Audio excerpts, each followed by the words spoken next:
Hello, I'm Donnacha Dennehy and I'm the composer of The Hunger, which we're staging at the Abbey Theatre in Dublin right now, which is where I'm standing. And actually some musicians from Crash Ensemble are practicing little bits of it on stage as I talk. And actually you can see the set too, and this is Tom Creed's production of the piece. The Hunger deals with the Great Irish Famine, and it is based on a lot of sources. In fact, the text for the piece is compiled by me entirely from original sources, and one of the principal strands is taken from Asenath Nicholson's Annals of the Famine in Ireland, which was published in New York in 1851. And I found that an absolutely astonishing account. And it basically talks about, she walked through Ireland. She came from Vermont and she walked through Ireland at the height of the famine. She had been here previously as well, and she was sort of just chronicled what she saw. But she did more than that too. She also sort of became involved.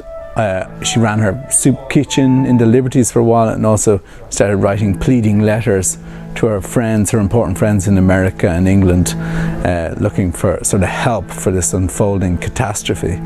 And so that's the main source. And actually, as I stumbled upon the source, Maureen Murphy contacted me because she had heard a small part that I'd done already, and she of course was in the process of writing a biography of Asenath, and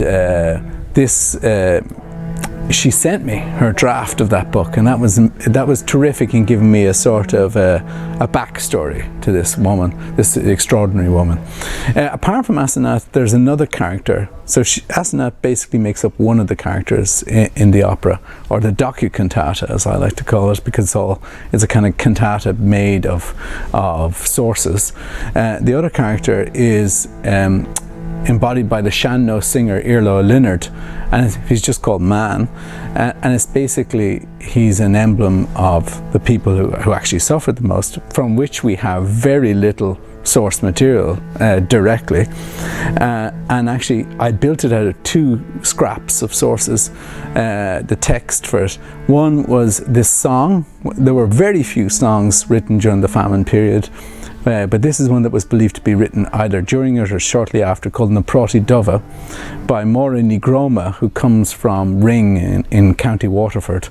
And that song is quite an extraordinary song because it deals directly with the black potatoes, and it also is quite not critical just only of the kind of colonial situation, but also of the Catholic Church, and there is a kind of sense in which she's questioning her faith actually as the famine goes on. And that's one of the main lines for Irla.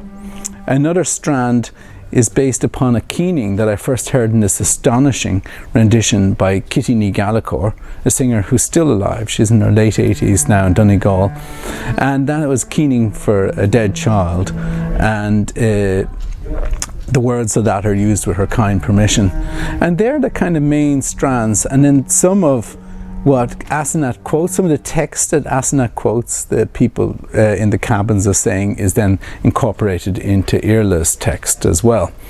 And then there's a final Shanno song at the very end that comes from the Dogan archive at the Royal Irish Academy, and then that's the basis for that very final section. And that song gives a little bit of hope, or sort of a bittersweet quality at the very end of this kind of quite, serious and sort of almost overwhelming piece. Then, aside from that kind of unfolding, I suppose it's a sort of unfolding connection between Asenath and the old man that dominates the sung part of the opera. There are interweave with that interviews with 5 different kind of academics, or ranging from philosophers to economists, and they are Branko Milanovic, an expert on inequality actually, who wrote a great book on that topic, Megan Vaughan, who's a professor of colonial studies and an expert on colonial famines, Maureen Murphy, who I've mentioned already, who is a biographer of Asenath Nicholson and also an editor of her books, Paul Krugman, a well-known columnist now for the New York Times, and previously a Nobel Prize-winning economist, and Noam Chomsky, famous linguist, and we might call him a political philosopher.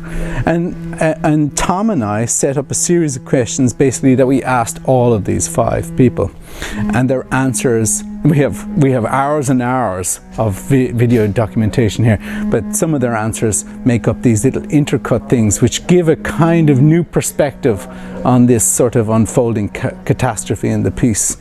And it's a way of framing it in a more present day context, looking at issues, and not in any kind of doctrinaire way, just to look at these issues of colonialism or income inequality, and how they might pertain to the famine and how they might pertain to today.